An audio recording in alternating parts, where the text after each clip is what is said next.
Ջող ատամնաշաղով ու ջող սեղանով։ Մեկ էլ բժիշկներին են ստրեսի ենթարկում ամանորյա կենացների ժամանակ ասելով թող բոլորը առողջ լինեն։ Վնասումից պետք է խուսափենք, այսինքն պետք է անպայման բժիշկը շահարկի կատե հետազոտություն։ Իմիջելով ամեն ոդքասթին Անդրանիկի հեռախոսանք նման Փողոցում շուն արձակվեց։ Արթունի աղա հարցակվի։ մեջ առաջանում է վախ։ Հիմա որ սրսկում ես ու բիբը կախվում է։ Աշկը նորմալ է թարթում, մյուսը չի կարողանում կառավարել։ Վերել է այն մտքին, որ ստոմատոլոգների հանդեպ ֆինանսական վախ է։ Շատ է։ Ամուսնացածս Դավիթ Հեր ոչ դրա համար շատ է սկրոլինգ Դրա համար սկրոլինգից ենք խոսում էլի, երեխա չունենք, չէ։ ավելացումներ կան ընտանիքում, երկրորդ երեխան ծնվեց, շատ մեծ ձեռքբերում էր իմ համար դա։ Տարվա ընթացքում հասցրել եմ բոլոր մարզերում լինել։ Կազմակերպեցինք Էյֆելյան աշտարակի մատույցներում։ Էյֆելյան աշտարակի մատույցներում առաջարկություն արեցի, հա։ Առողջ լինեն, հետևին իրենց նյարդերին եւ ատամներին։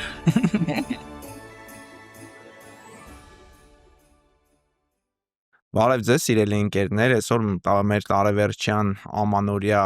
թողարկումն է,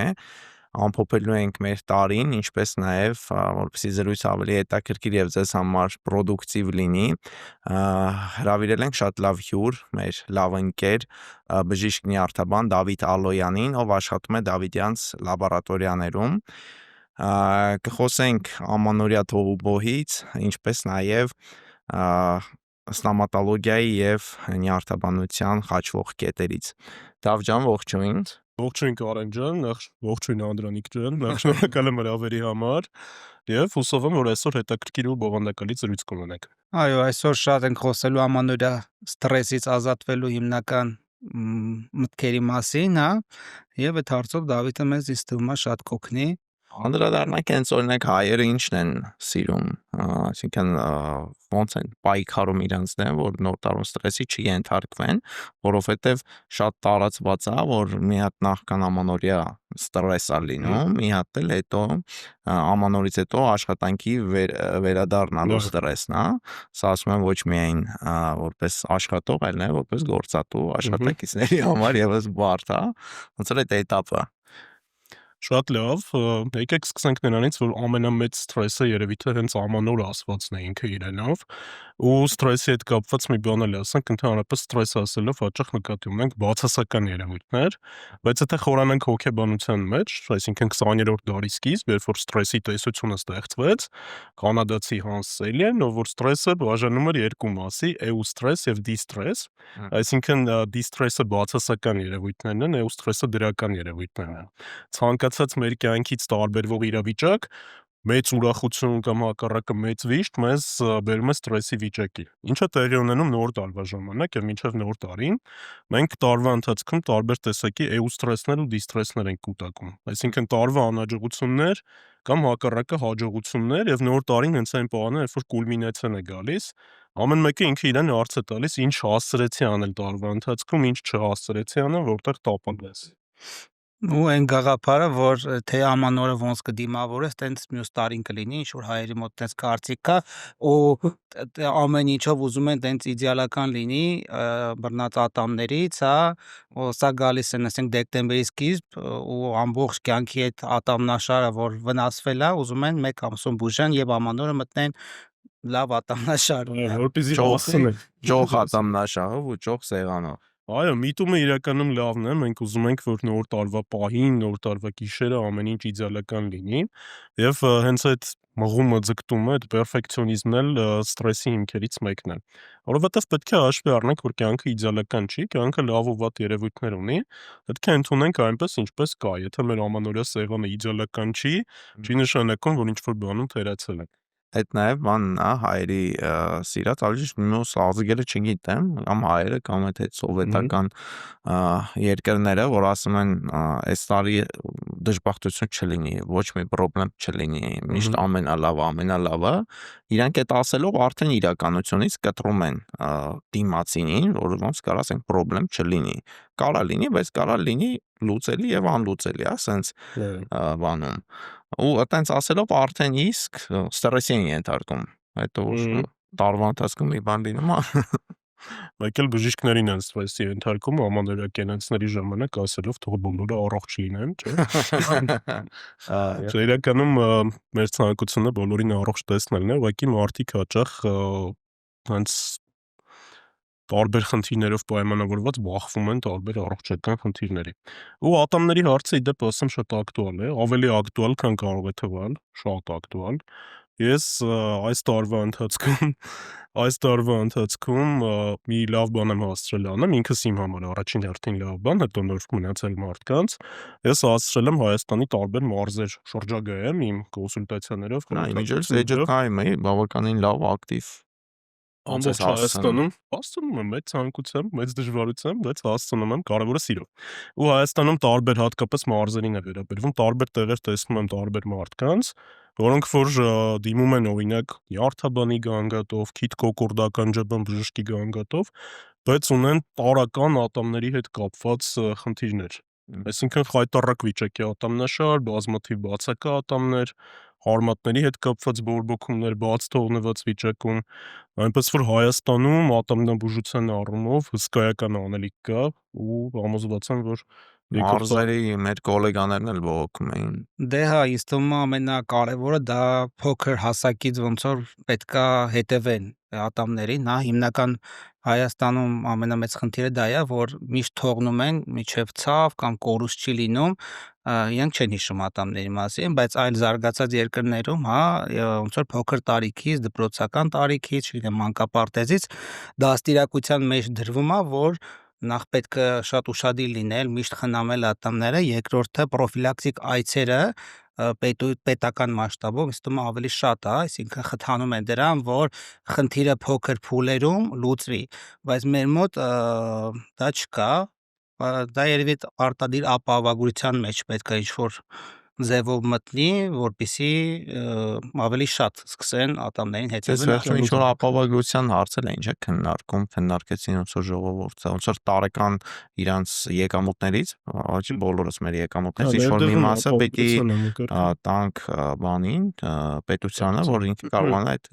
սուբսիդավորի, ոնց որ տեղել էլի արդեն։ Քանի որ ապահովագրությունից ու ֆինանսից խոսեցինք, ինձ թվում է դուք էլ կփաստեք, որ ատամնաբուժությունը այն ոլորտներից մեկն է, որտեղ երբ մարդը հետաձգում է իր ծախսը, մտածում է, որ խնդիրը կանցնի, ավելի լավ կլինի, իրականում հակառակը խնդիրը միշտ խորանում է եւ ծախսը միշտ կրկնապատկվում, եռապատկվում է։ Դրա համար ճյուղերից է։ Վաղ փուլում դրա համար ամենամատչելի տարբերակը եւ ավելի խնայողաբար ատամներին մոտենալը դա վաղ փուլն է, թեթև կայրեսի փուլում կամ քարերի մաքրման փուլում դա պրոֆիլակտիկ այցերով հնարավոր է լրիվ լուծել եւ մարդ ասենք չդվախվի միլիոն դրամների բուժման, ասենց ասած։ Ինչպես նաև անդրադառնալով խաչմանը, մեր եւ ձեր ոլորտների, ատամների խնդիրները, սիրելի ունկնդիրներ, բերում են նաև նյարդային խնդիրների, նյարդամկանային համակարգի խախտման, քանի որ ունենք ծամիչ մկանների աշխատանք, նյարդավորում այդ զոնաների ու շատ հաճախ երբ որ լինում են սեգմենտար բացակայություններ, օրինակ այս կողքի ծամիչ սեգմենտները չկան, շատ են դիմում ու երկար տարիներ արդեն չեն լուծել այդ խնդիրը, գալիս են այս ինչ-որ միմիկայի խանգարումներով արդեն նյարդային, դրանից հետո առաջանում է բրուքսիզմ, հա, գիշերները ուժեղ են կծում եւ այլն։ Ծնոտների իրար սեղմված վիճակը։ Հա, մի ամբողջ բան ենք էլի հաղթարում, կխնդրենք Դավջան, որ դու էլ քո տեսանկյունից մի հատ խորհուրդ տաս մեր ունկնդիրներին։ Իհարկե, ինձ երկու դեպքերն էլ շատ են հանդիպում, ինչպես սկզբում նշեցի, շատ են հանդիպում մարդիկ, ովքեր եկել են դիմում են որպես առաջնային նյարդաբանական խնդիր, օրինակ գալիս է մարդ, ասում է, որ ինքը տարիներ շարունակ ունի եռորյակ նյարդի բորբոքում։ Բժշկական լեզվով դա կոչվում է տրիգեմինալ նևրալգիա, առհասարակ եռորյակ նյարդ, տրիգեմինալ նյարդ, պարզ բացատրությամբ ասենք իրենից ինչ է ներկայացնում, նյարդը, որը 3 խոշոր ճյուղ է տալիս, առաջինը դեպի աչքի հատված եւ դեպի ուղեղի ներսի հատված, ներսի թաղանթ, երկրորդ ճյուղը գալիս է դեպի վերին ծնոտ եւ երրորդ ճյուղը գալիս է դեպի ստորին ծնոտ։ Օրինակ մարդը համոզված է, որ ինքը ունի երկրորդ ճյուղի, վերին ծնոտային ճյուղի խնդիր, քանի որ ունի պարբերաբար ցավեր, բայց առաջնային զննման ընթացքում նայում ենք նաեւ ատամնաշարը, նայում ենք նաեւ լնդերը եւ տեսնում ենք հենց այդ լնդային շրջանի ահարարմտային շրջանի կիստաներ, բորբոքումներ, Հա, որոնք որ գրգռ։ որոնք որ գրգռել են երրորդյա նյարդը, որոնք որ պատճառ են դարձել ցավի առաջացման։ Ու քիչ չեն դեպքերը, երբ ատամի խնդիրը լուծելուց հետո արդեն զգալի կերպով մեղմվում է ցավը։ Իհարկե նյարդը ունի հիշողություն, նյարդը Խոսքը իհարկե գրգռվելուց գնում է հետո անտանելի ցավի մասին, այո, էլի նաև։ այո, նյարդը ունի հիշողություն, նյարդը գրգռվելուց հետո դեռևս էլի ցավալու է, բայց այստեղ պատճառի վերացմանն ենք գնում, կարողանում ենք պատճառը վերացնել։ Կամ նույն բրուքսիզմի հետ կապված, բրուքսիզմը շատ հետաքրքիր ախտորոշում է, շատ հետաքրքիր վիճակ է, որը կարող է պայմանավորված լինել թե նյարդային համակարգի կողմից շատ իմպուլսներով, այսինքն մկանների դրդված վիճակով, թե տարրական էլեմենտար օրթոդոնտիկ, օրթոպեդիկ կծվածքի հետ կապված խնդիրներով։ Այստեղ եւս մենք պետք է թիմային աշխատանք տանենք նյարդաբանները։ Դա էլ բերում է ատենատամների մաշվածությանը, այլ խնդիրներին։ Դրա դեպքում բրուքսիզմի հիմնականում կապաներ են պատրաստում, տեղադրում են մկաններն են թուլացնում, լուծումներ կան։ Ես կուզեի այլ հարց տալ մարդկանց նախատրամադրվածության, որ իրենք օրինակ ստոմատոլոգի գալուց ինչերից են վախենում, վախերի մասին, հա։ Օրինակ ինձ շատ են հանդիպել մարդիկ, ովքեր նախ վերջնական արդյունքը չեն պատկերացնում, դրանից են վախենում, չգիտեմ, մարդկա օրինակ սրսկելուց է վախենում, մարդկա փոքր տարիքում ինչ-որ խնդիր է ունեցել, դրանից է վախենում ու տենց իրենց բուժումները անդադ հետ են գցում։ Բայց մենք ամենաառաջինը վախենում ենք առաջին, էլի, որ մարդիկ չեն պատկերացնում ինչ են ուզում։ Իրականում հիմա այնքան զարգացած է, որ կարողանում ես մարդկանց վերջնական աշխատանքի տեսքը ի սկզբանե ցույց տալ, հա, իր ներբերանային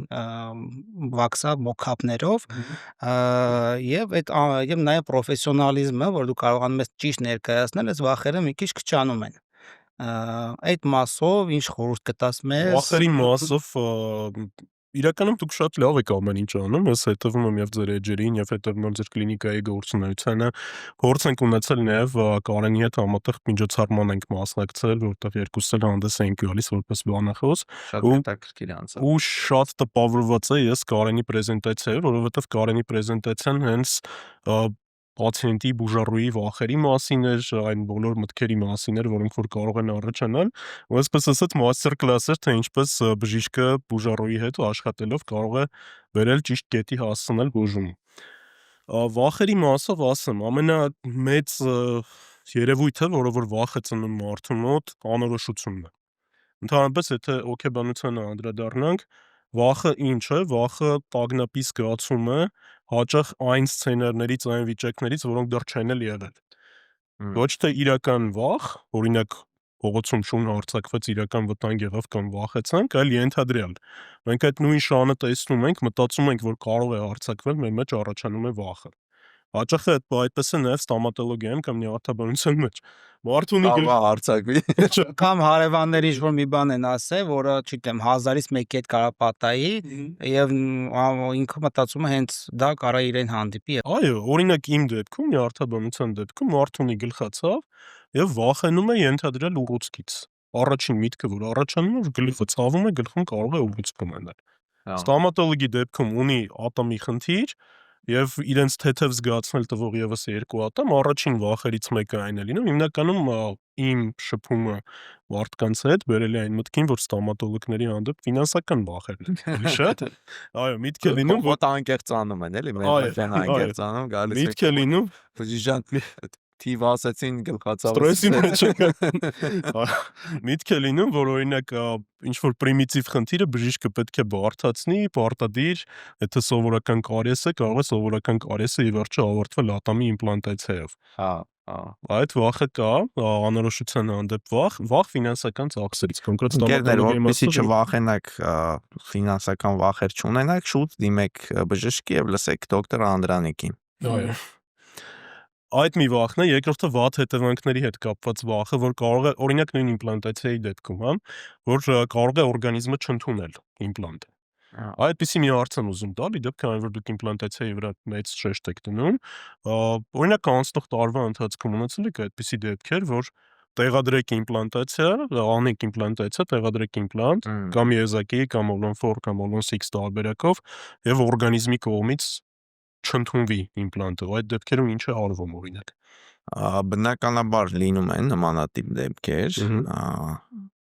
պատճառները շատ տարբեր կարող են լինել, այսինքն երբ որ դու տեղադրում ես հարյուրավոր հազարին մոտ թվով իմպլանտներ, բնականաբար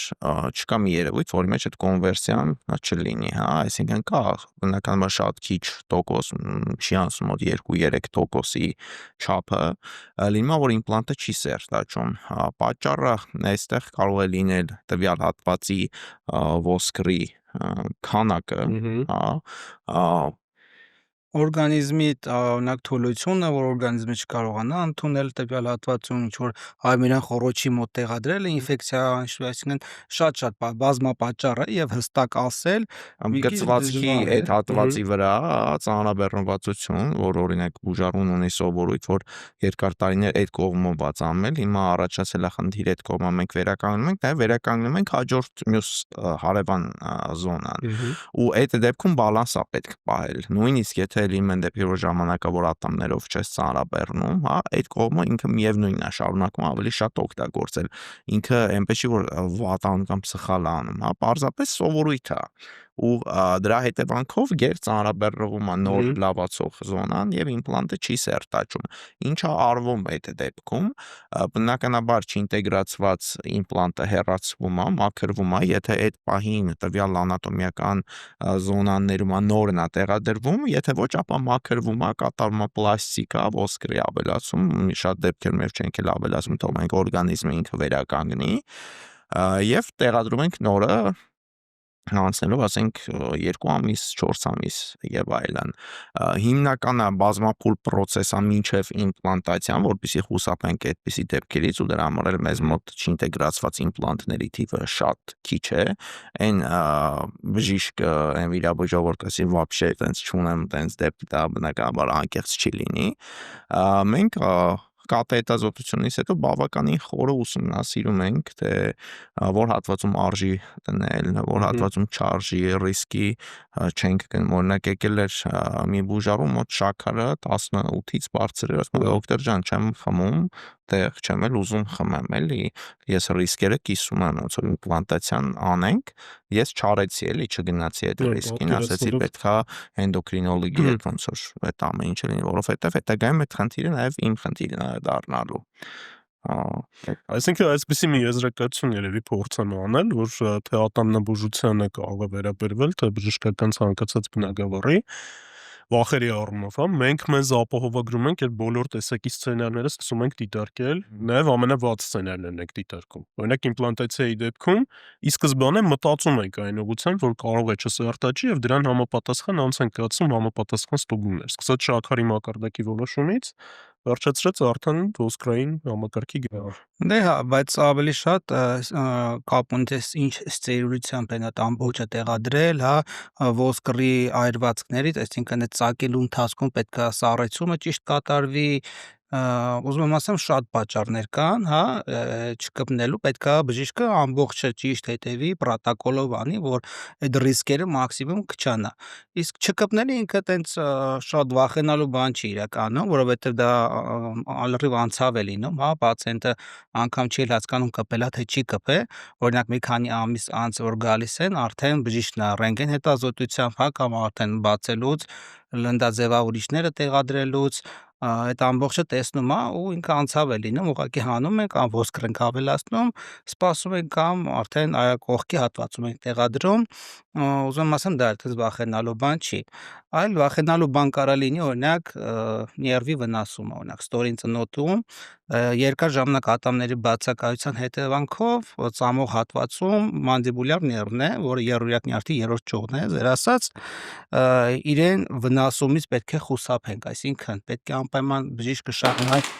արտահայտազոտություն։ Իմիջիայլոց ամեն ոդքասթին Անդրանիկի հեռախոսանք նման։ Հա, մանդիբուլյար ներվից ենք խոսում,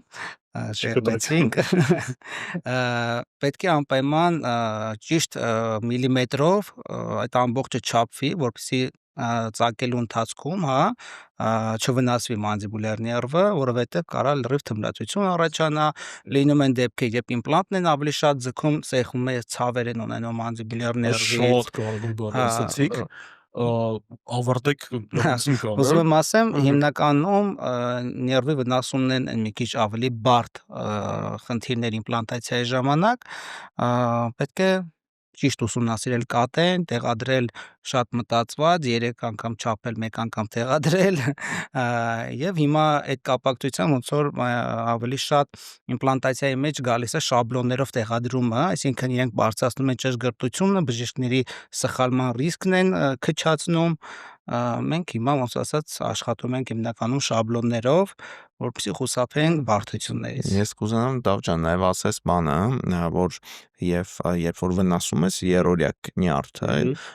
ու առաջանում է կամ ցավ, կամ թմրածություն,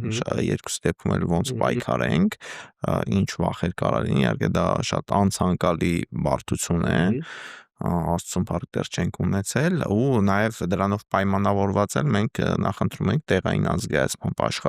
աշխատելը, քանի որ գոնե երբ որ դու ամբողջությամբ կամ հաղորդչական չես անցկացնում կամ նարկոզով չես անում, գոնե եթե ինչ որ անատոմիական սխալ ես անում, բուժառուն արձագանքում է ցավի տեսքով ու դա ոնց որ քո համար ազդակա, որ չանես էլի, չշարունակես։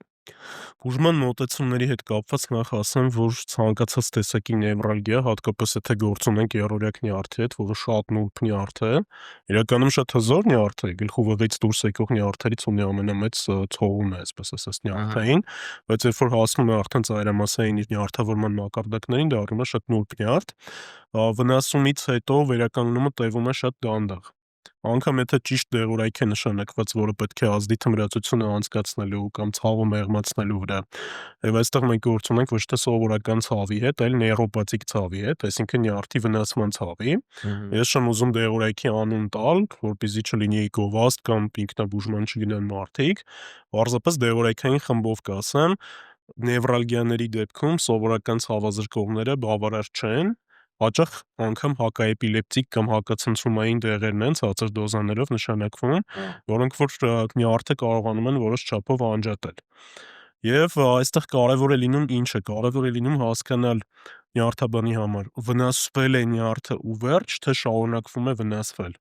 Օրինակ իմ մոտ գալիս են մարդիկ, ասում են, որ ատամնաբուժական պրոցեդուրաներից հետո ցավեր են սկսվել, հետազոտում ենք, զննում ենք, հասկանում ենք, որ երրորդ նյարդի խնդիր է, բայց իմ առաջին հարցերից մեկը լինում է, արդյոք ատամնաբուժական բոլոր, այսպես ասած, հարցերը վերջնական լուծվել են, թե ոչ, որովհետև ես կարող եմ իմ կողմից բուժումը շարունակել անել, բայց եթե օրինակ սխալ լիցք է արված կամ իմպլանտը ավելի խորն է տեղադրված, ինչքան էլ ես որը սեղմում է նյարդին, ինչքան էլ ես բուժեմ, արդեն իմ բուժումը արդյունավետ չի լինելու։ Ու էլի եղել են դեպքեր, ցավով պետք է ասեմ, բայց եղել են դեպքեր, երբ իմ բուժառունը ասել է, որ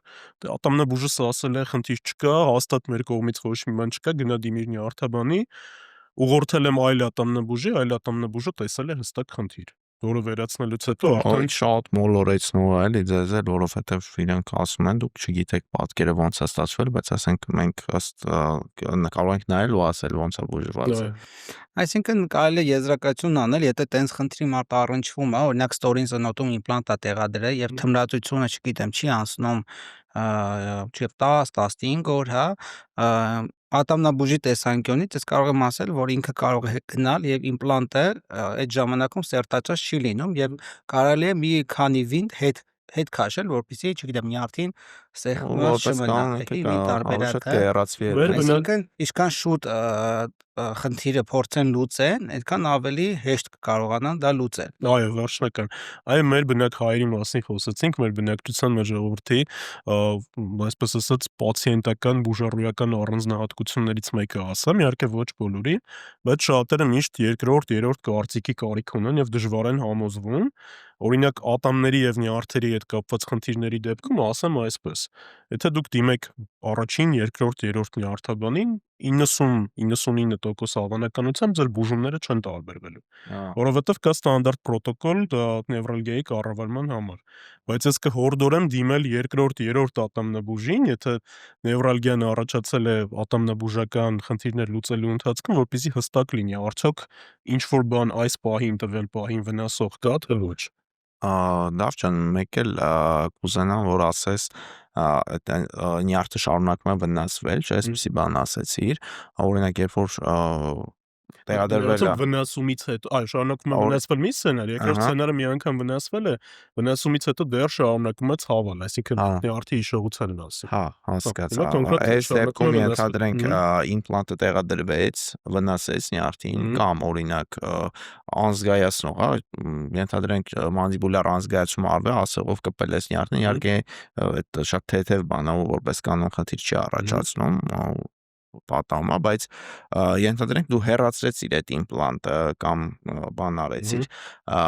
դրանից հետո ոնց դիֆերենցիալ, ինչքան ժամանակ հետո է դա շարունակվում, հա, այսինքն որ նյարդը շարունակում է վնասվել, ինչքան ժամանակից ինքը դադարեր։ Օրգանիզմները իհարկե շատ ինդիվիդուալ են, շատ անհատական է, ցավի զգայունությունն էլ է տարբեր մարդկանց մոտ, բայց միջինում 3-ից 6 ամիս, եթե չկա մեխանիկական պատճառ նյարդը գրգռող, 3-ից 6 ամիս ճիշտ բուժում գրագի այդ պրոտոկոլային բուժում ստանալու դեպքում պետք է որ նևրալգիան արդեն անցնի։ Եթե պայմանավորված է եղել առաջնային վնասմամբ, որովհետև նևրալգիաներ կան, որոնք ընդհանրապես ատոմների հետ կապ չունեն։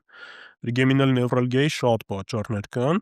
Երրորդ նյարդը, ինչպես նշեցի, գլխուղեղից է դուրս գալիս եւ մի այսպիսի խնդիր էլ կա, բայց այդ դեպքում միայն ատամի մակարդակով չէ որ ցավ ենք ունենում ենք ամբողջ երրորդ նյարդի պրոյեկցիայով ցավ, լինում է վազոնևրալ կոնֆլիկտ կոչվածը, անոթային նյարդային կոնֆլիկտ։ Դա ինչ է, դա վիճակ է, երբ որ գլխուղեղում երրորդ նյարդի դուրս գալու տեղում զարկերակը եւ նյարդը իրար շատ մոտ են ու զարկերակի ավելի մոտ, քան պետք է նորմալ անատոմիայում լինի, եւ զարկերակի ամեն պուլսացիա բերում է նրան, որ ցավեր են առաջանում, ճառագայթում են ամբողջ երրորդ նյարդով։ Դրա լուծումները ես գիտեմ, որ ինչ-որ լաթ են վերցնում, դնում են արանքում, ճարպային ինչ-որ շերտ են լցնում արանքում, բայց էլի ինքը շատ բարդ է, որովհետև իր տեղակայումն էլ է բարդ։ Տեղակայումն է բարդ, հասնելն է բարդ նեյրով իր բուժական ճանապարհով ու էլի բոլոր նևրալգիաներին բնորոշ բանը կա, անգամ այդ լաթը տեղադրելուց հետո դեռևս ցավերը կարող են մնալ, քանի որ նյարդը գրգռվել է։ Այսինքն հետ գրգռման ցավել լինել։ Իդեպ մի բան էլ ասեմ, նախ ուզում եմ մի հարց տալ, եթե ժամանակը ներում է։ Հարցը տամ, հետո ես իմ կողմից կասեմ, թե ինչպիսի փորձ ունեցա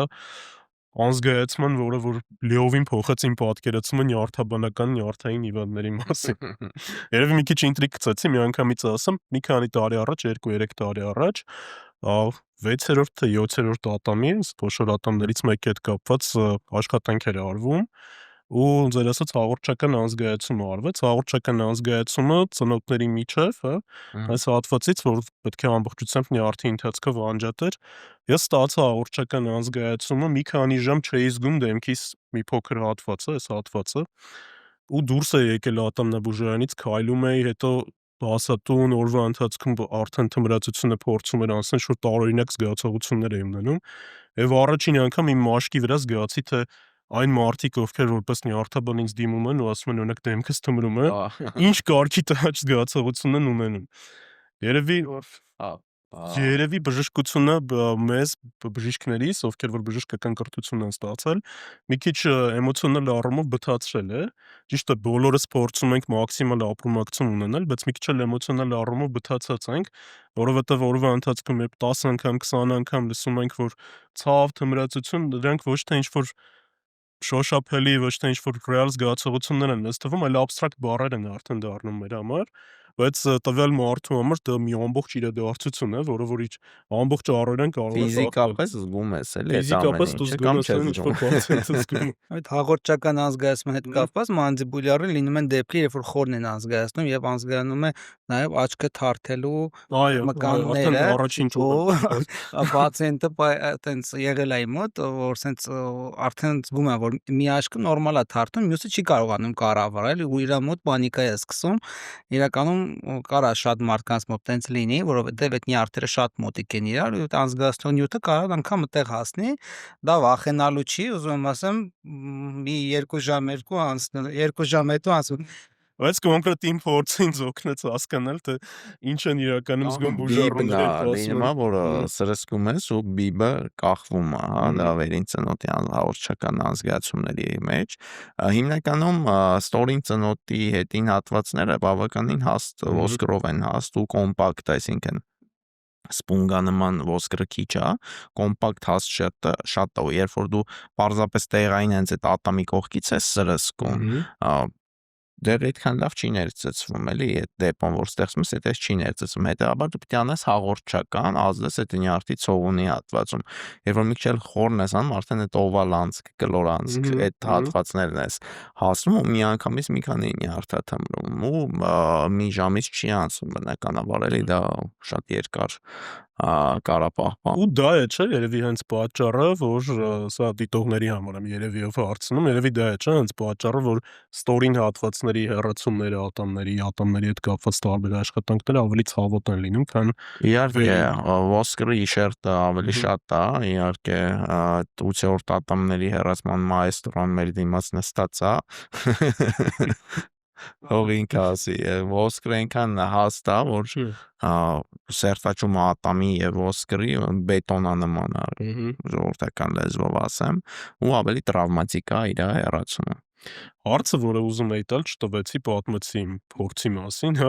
հաղորդչական ազգայացման, այս ձեզ հանդիպում են նյարդային բուժառուներ, ովքեր որ օրինակ պրոցեդուրաների ընթացքում իրենց շատ նյարդային անհանգիստ լարված վիճակներում են լինում, ոնց եք վարվում այդ իրավիճակներում։ Շատ բարդ է Դավթ, այսինքն անմիջապես խորհրդատվության ընթացքում զգում ես իհարկե շատ բաներ, բայց այն որ ասում եմ, երբ բուժառուն ասում ես ոչինչից չեմ վախենում, հա նորմալ է եւ այլն, այդ ոնց որ առաջի ինդիկատորն է, որ բարդ է լինելու, այսինքն գալու է ու խնդիրները սկսվեն։ Ունենք բավականին փորձ, իհարկե պետք է լավ դոմինանտ դեր վերցնես, չմանիպուլացվես ոչ մի դեպքում իր նշած ուղղություններով ու վերահսկես իրավիճակը,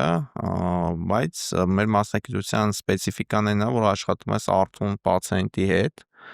ու ինչքան էլ անզգայացում ես, երբեմն հստակ գիտես, որ ցավ չկա, չի կարա լինի, բայց բուժառուն նշում է ցավ կամ նշում է անհանգստություններ,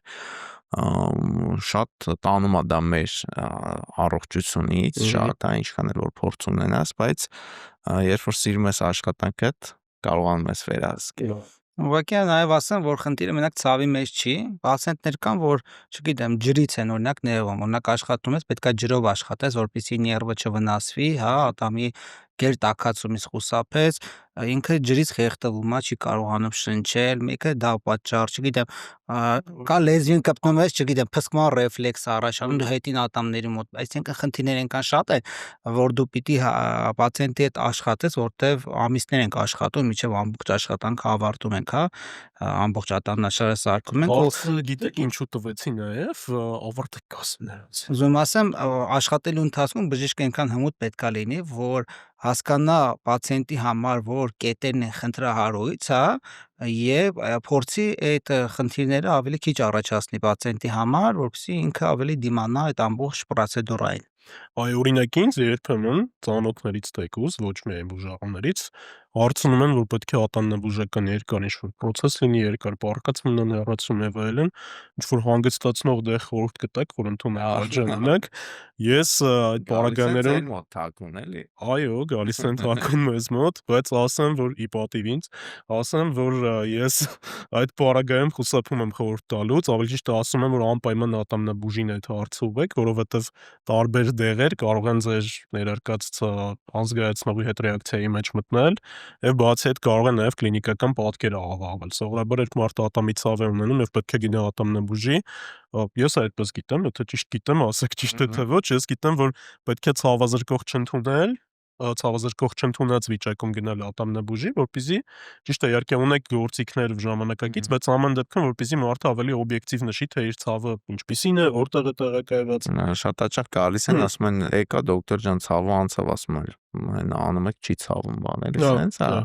Իհարկե ավելի օբյեկտիվ գործիքներով ձեր ասած ախտորոշում ենք,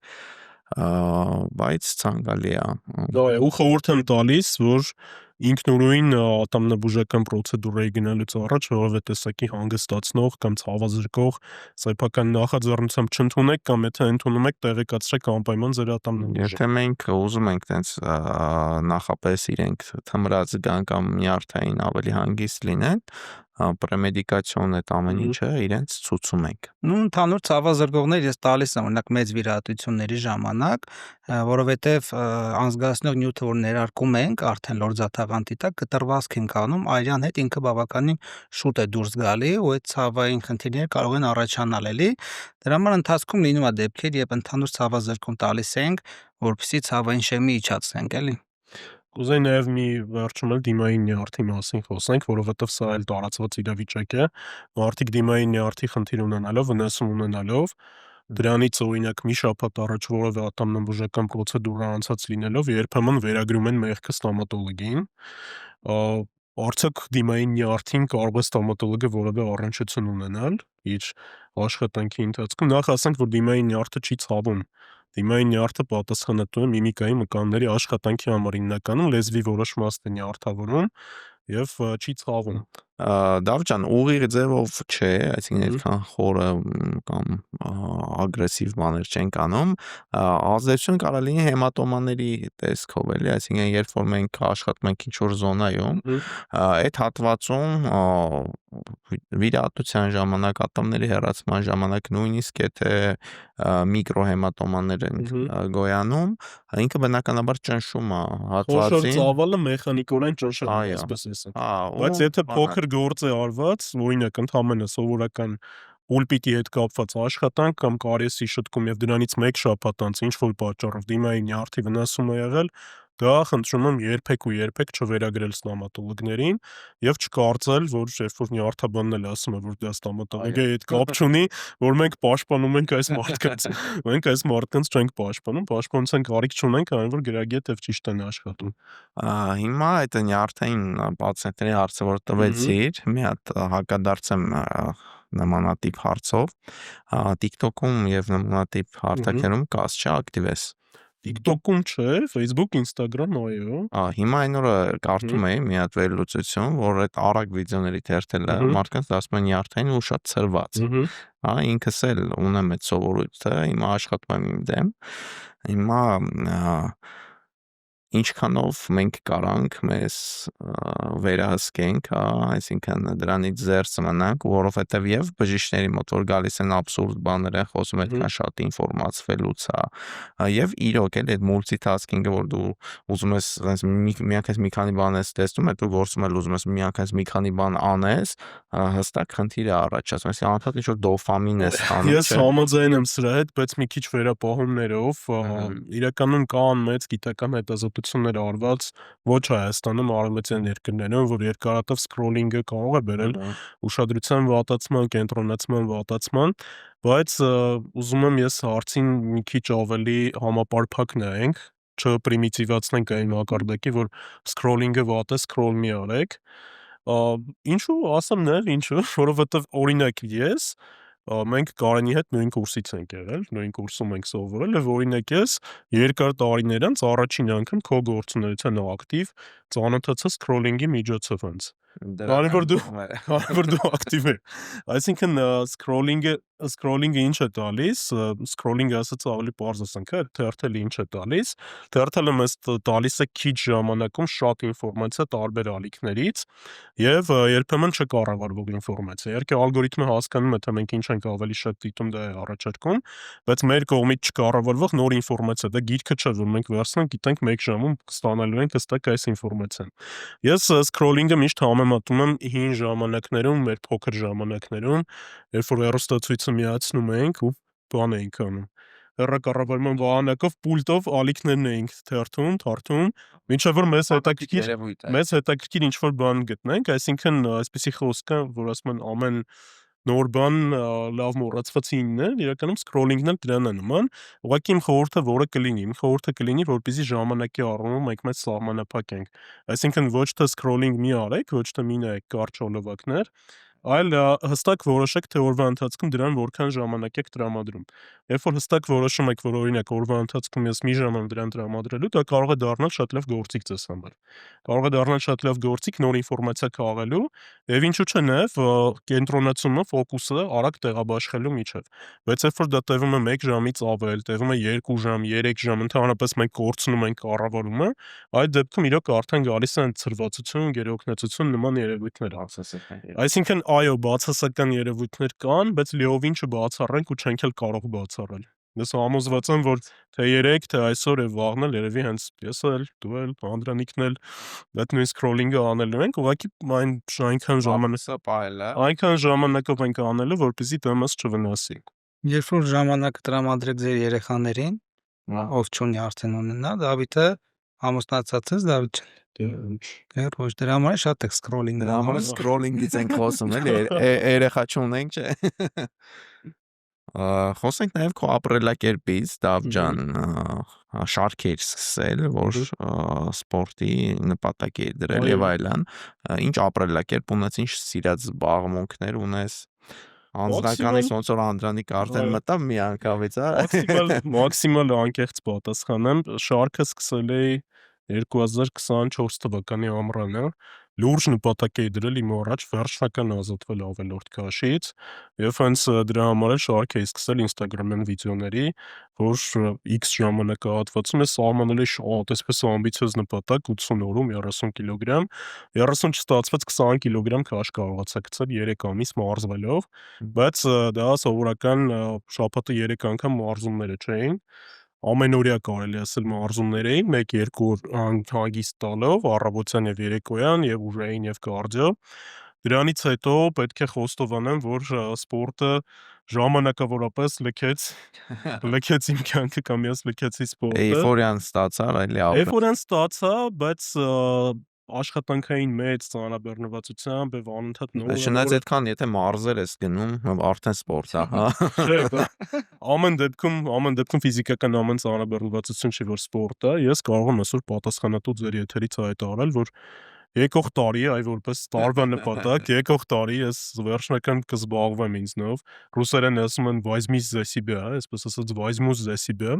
կզբաղվեմ սպորտով, ինքը քաշի խնդիրը կլուծեմ, որովհետև բժիշկները առաջին հերթին պետք է օրինակ լինեն, թե իրենց ապրելակերպով, թե իրենց արտաքին տեսքով, թարմությամբ նաև,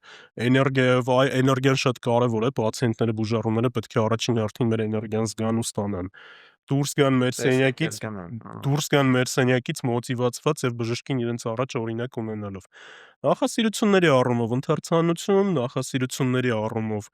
պարզապես հանգիստ բնության մեջ այդ մարզային կոնսուլտացիաներից հետո հանգիստն է սիրում ավելի շատ։ Կարելի ասել, հա, հիմա կյանքի շրջանում այո, որովհետեւ լինում է նույն այդ մարզային այցերից հետո ուղղակի մի ժամ բնության գրկում կամ քաղաքներում, որտեղ մենք ունենք միջավայրը ստիպում է, էլի, անմիջապես լավ ասենք Դիլիջան ես գնացել, ոնց մի հատ շատ սիրուն քաղաքներ ունենք, օրինակ նույն Կապանը, Գյումրին, Վանաձորը, իրենք շատ սիրուն տեղեր ունեն, որոնց մասին մենք անգամ կարող է չպատկերացնենք էլ։ Որպես տարվա նպատակ դա կսահմանեմ ակտիվության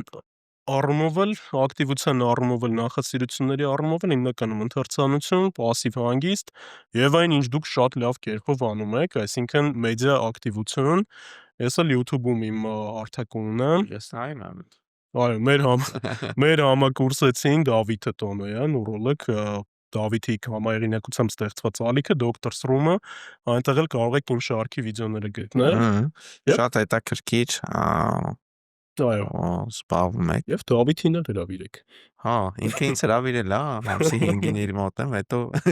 ուղղակի ինքն է վարելու էլի արդեն մեր ոդքասթը։ Ազատ է դոկտոր Դավիթի սիրտը, ես շատ սիրուն պացիենտներ ունեմ, ուզում եմ իմանալ։ Երբ այդ հարցը ինձ տալիս են, ես մի քիչ այսպեսի պատասխան եմ տալիս, որտեղ անառիկ է։ Անառիկ է։ Այսինքն անձնական կյանքը ես չեմ հանրայնացնի, անառիկ է պետք չի Անառիկ է ժողովուրդ ջան։ Դե ոնց որ արդեն ամփոփենք նաև տարին, ինչ հասցրեցինք անել 25 թվականին ու նաև ես շատ եմ սիրում ամանորը, քանի որ դա ոնց որ համ նոր բանի սկիզբը չէ, բոլորս հենց լրիվ update ենք լինում, հանգստանում ենք եւ երկրորդը որ ինչ հարց ուզում ա լինի, բոլորի մոտ աման օր ա ու քեզ չեն զանգահարում, այդ ամեն ինչից ոնց որ դու կտրվում ես ու իրոք հանգստանում ես։ Ինձ զանգահարում։ Քեզ Ինձ զանգահարում։ հա, ոնց ամփոփեցիք տարին։ Տարին լավն էր, տարին ստացված էր, տարվա ընթացքում կարելի ասել այն ամենը, ինչ որ մտածել էի, հաջողվեց իրականացնել։ Իհարկե շատ մտքեր էլ կան, որոնք դանդաղ են ավելի լինում։ Ես օրինակ այս տարի կարողացել եմ իրականացնել որոշ բաներ, որոնք որ 2 տարի առաջ կամ 3 տարի առաջ եմ մտածել։ Որպես ամենամեծ ձեռքբերում ես կասեմ առաջին հերթին ընտանիքիս անդամների առողջությունը։ Իրականում դա շատ կարևոր է, մենք հաճախ դա չենք պատկերացնում, դա չենք գիտակցում։ Բարեբախտաբար ընտանիքիս բոլոր անդամները առողջ են, կորուստները այդ առումով չեն եղել, որպես երկրորդ ձեռքբերում կասեմ իմ մասնագիտական առաջընթացը, բայց այդ երկրորդ ձեռքբերման մեջ նաև կմտցնեմ այն բոլոր մարդկանց, ովքեր որ այդ մասնագիտական առաջընթացի մեջ կան, այսինքն բոլոր այն ուժառուներին, պացիենտներին, ովքեր ինձ վստահել են, դիմում են, շարունակում են վստահել, բոլոր այն մարդկանց, ովքեր սոցցանցերում հետևում են ինձ, հետաքրքրվում են իմ ստեղծած բովանդակությամբ, Ամենակարևորը առողջությունը, եռանդը պահպանելը, էներգիան, այո։ Եվ տարբեր նոր ֆորմատներով աշխատանք իրականացնել, այդ թվում նաև նույն YouTube-ը, որը ձեր մոտ էլ է փաստորեն նոր ֆորմատ, այդ թվում մարզային այցերը, տարվա ընթացքում հասցրել եմ բոլոր մարզերում լինել։ Իմիջիայլոց կարող ենք մի բան կազմակերպել էլի տենց սեմինար ֆորմատի Մեծ մեջ։ սիրով երիտասարդությունը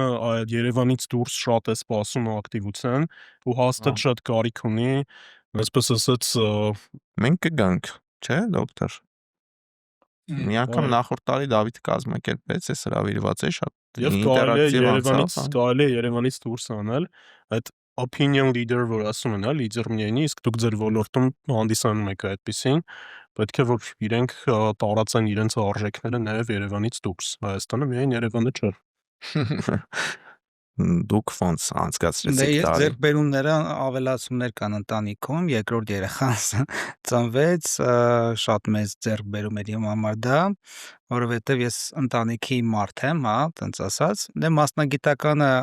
շատ ձեռքբերումներ կա, մասնագիտական առումով, բայց դա ինձ թվում է անդադ շարունակական է լինելու բոլորիս մոտ էլ, որովհետև ամեն տարի մի բան փոխվում է, ամեն տարի ինչ որ բաներ պետք է սովորես, որ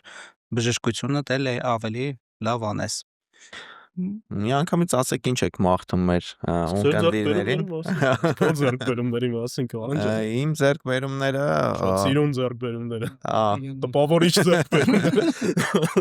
հա, ընկերուհիս ապրում էր Գերմանիայում, այցելեցի իրեն ու առաջարկություն արեցի, ընկերս էլ Ֆրանսիայում էր, 19 թվից գնացել էր, չէինք տեսել։ Կազմակերպեցինք Էյֆելյան աշտարակի մատույցներում Էյֆելյան աշտարակի մատույցներում առաջարկություն արեցի, հա, դա շատ լավ էր, շատ դրական էր, հետո հետ եկա ու մի անգամից արդեն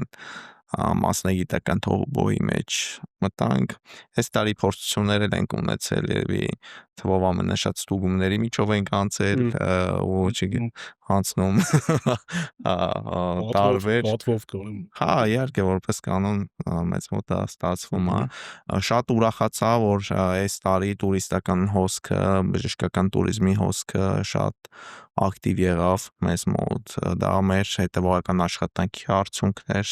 նաև Սփյուռքում Հայաստանի սահմաններից դուրս եւս գործունեություն ենք ծավալել տուրիստական միավորների ձևով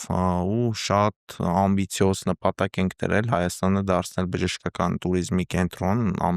ամենամինիմալը մեր ուղղվածությամբ ու այս տարի մենք ռեալ առաջին անգամ զգացինք հսկայական արդյունքներ, դա շատ մոտիվացրեց,